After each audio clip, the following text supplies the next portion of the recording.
911, what's your emergency? I'm here to report an accident at the Willow Springs High School. There has been 2 cars in an accident and several injured. What is the exact location? Ferguson Street in front of the new gym. Okay, how many vehicles were involved? 2. 2. Are there any pedestrians involved? No, not that I know of. Okay. Injuries, the injuries, are they severe? A couple are severe. One can't breathe, and one I think she has some head trauma. And then one is on top of the car, and she is unconscious. So, copy. You have an injured, unconscious, maybe not breathing. Vehicle statuses, are they in the roadway? Yes. Thank you, ma'am. We have EMS en route right now. Hold on the line, please. Go ahead.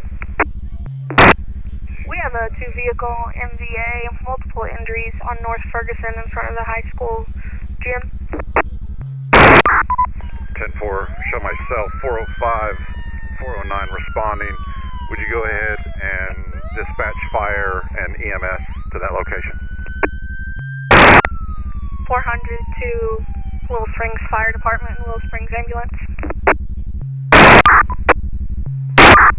Willow Springs Fire, heavy rescue en route ×2. Copy. 400, 410, 405, 410 is on scene. We have 2 vehicles, one partially ejected. Stand by for further. Copy at 1301. Advise EMS to expedite. We have at this time 4, possibly 5 injured. Copy 410. Break 400 to Willow Springs EMS. Rescue on scene. Copy at 1302. 400, Willow Springs Engine 2 on scene. 506 will have command. Have a 2-vehicle head-on type collision, multiple patients.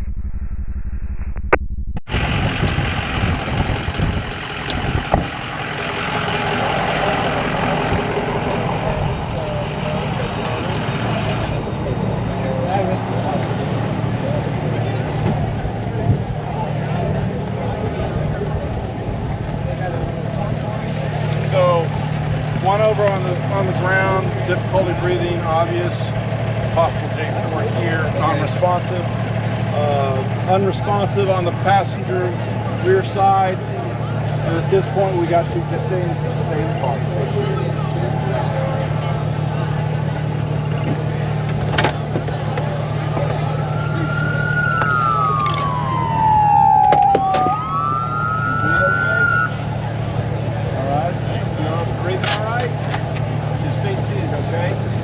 What's the other one's name? This guy's good. Have you talked to her yet? She talked to you?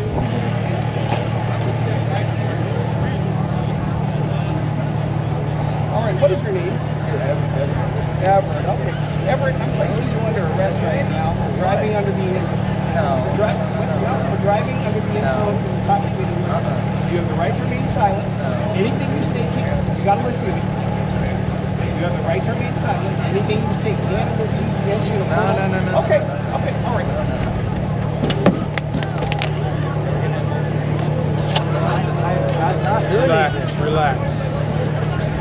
Relax. Talking about. Just relax. All right. Do you have any weapons on you? Anything sharp? Anything you shouldn't have? No. Okay. Where's your ID? Are you injured other than that off the straight? Okay. Let me have it. Get back. Get back.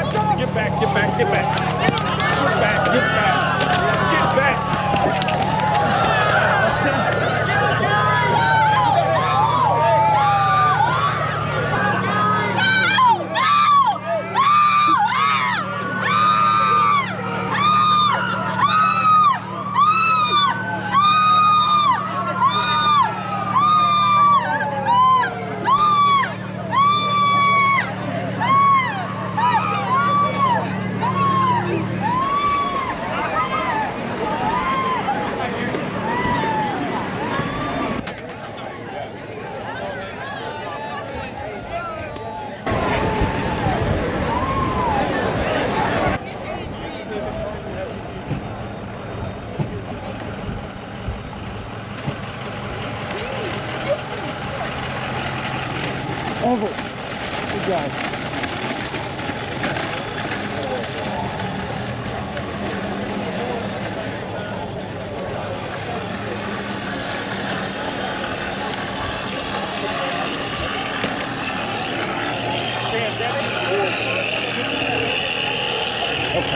Get her to that LZ, fly out on helicopter, all right? Okay.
What do we got up there? I think we might have used all of ours already. Okay.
Well, we got here, Adams, we got a right femur fracture.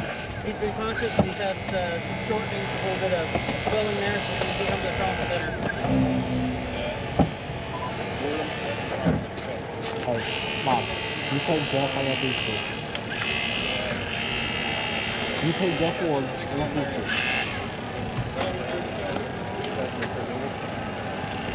Did you hear me? Bottom up.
family done.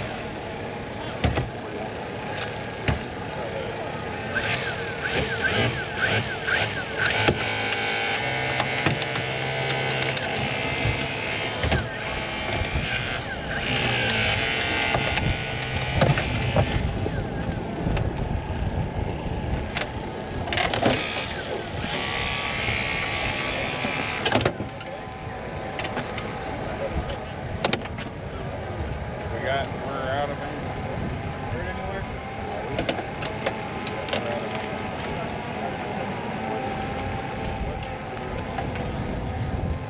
You need anything?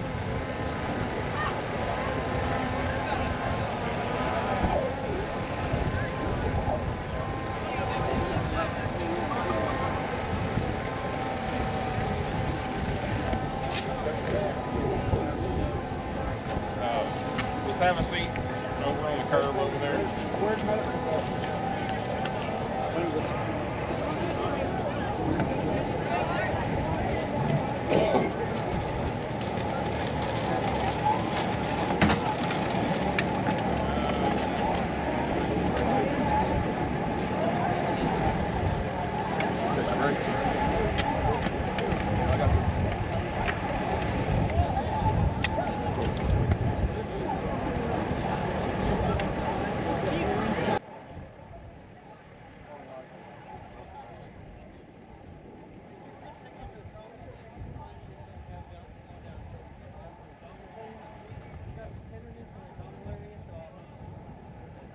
Okay.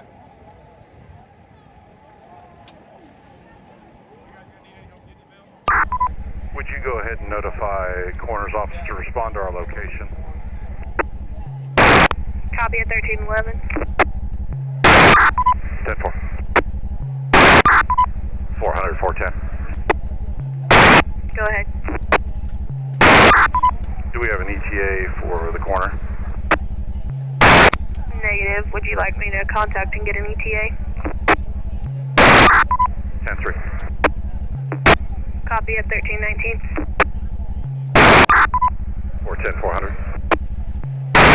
Go ahead. Did we get a ETA? Checking on it now. 10-4. 400 to 410. Go ahead, 4. Coroner is currently unavailable. You'll have to contact a local funeral home for an ETA. Copy that, thank you. 410, 400. Go ahead. Patients have been removed en route to local hospital. J4 has been removed and the coroner's office has taken custody of that individual. Family has been notified. And would you go ahead and have the wrecker respond? We'll need 2 for both vehicles. 10-4, do you have a preference? Negative, whoever's next in rotation. 10-4.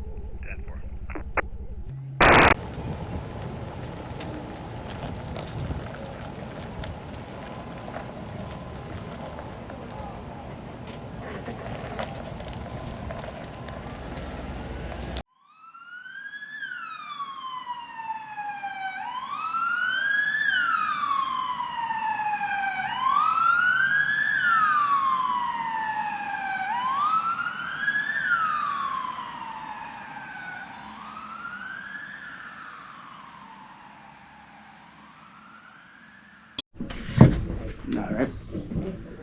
Hello, I'm with Mr. Spencer. What role did you play in my project? I played the parent of one of the victims, and it was actually the victim that was the fatality in the crash. All right. And I have a couple of questions for you. Okay. So my first question is, have you ever experienced anything like a drunk crash?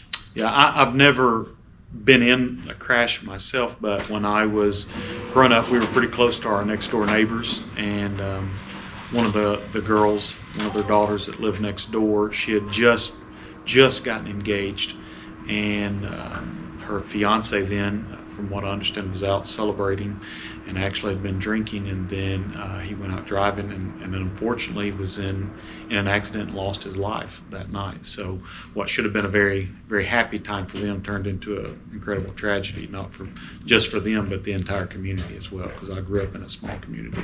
All right. And then my second question is, being the fatal being the parent of the fatal, how did that make you feel? It definitely makes you address some of the emotions, even though they weren't real. Makes you consider them. Unfortunately, if you're driving under the influence, it's not just the person that makes that decision that's impacted. It can impact multiple people, multiple families. So it made me address some of the emotions that I would feel if I were in that place. It'd be a weird mixture of emotions. Of course, most obvious be grief, but then anger. Also got an interesting perspective of what the law enforcement and first responders, what they would do, and some of the conversations that they would have. I wasn't expecting to have the conversation where they would inform the parent, never even considered that. So it makes you even consider them, the emotions they have to deal with, and having to go let people know that friends or loved ones have lost their lives. So it definitely opened my eyes to a lot of things. All right. Thank you for your time. You're welcome. Yeah. Hello, I'm with Cooper Poor. He is a sophomore, and he got to watch my project. Cooper, I have a couple of questions for you. What was it like watching my project?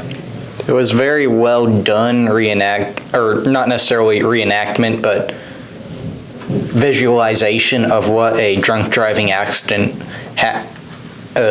entails with all the first responders, and particularly well done was the parents of the deceased person in that instance.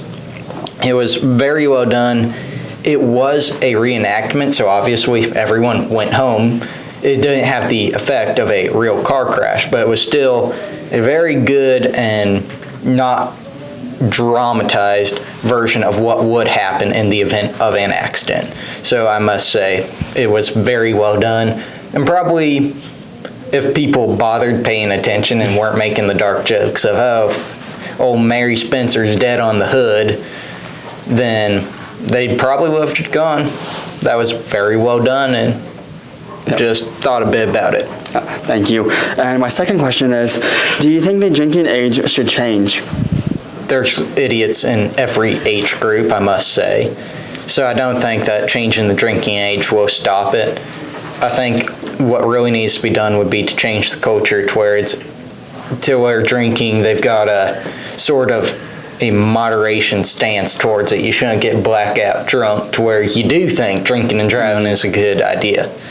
You need to first change culture, and that will do that. If you ostracize people who do and go ahead and engineer such a tragedy, then people will know, hey, drinking and driving has some very bad ramifications. So I don't think changing the drinking age will help, since there's idiots in every age group. Mm-hmm. And they're going to drink and get behind the wheel no matter what you do. The only thing that you can do involving this is make sure there are very pronounced and well-known ramifications for such actions, especially if they do result in severe injury or fatalities. All right, thank you. Hello, I am with Emma Wiles. She is a senior.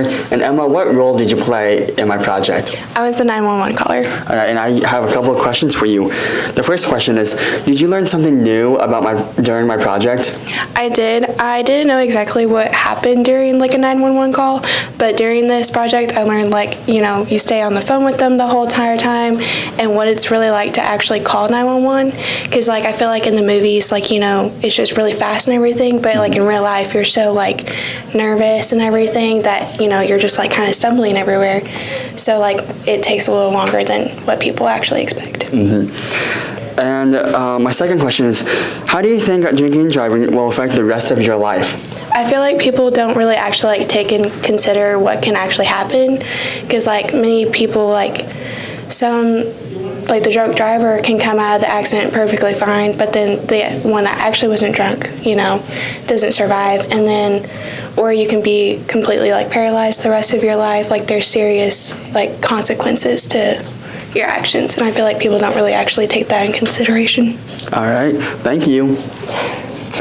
Hello, I'm with Everett Smith. He is a senior. And Everett, what role did you play in my project? I was the drunk driver in the accident. All right, and I have a question for you. What part of the project affected you the most?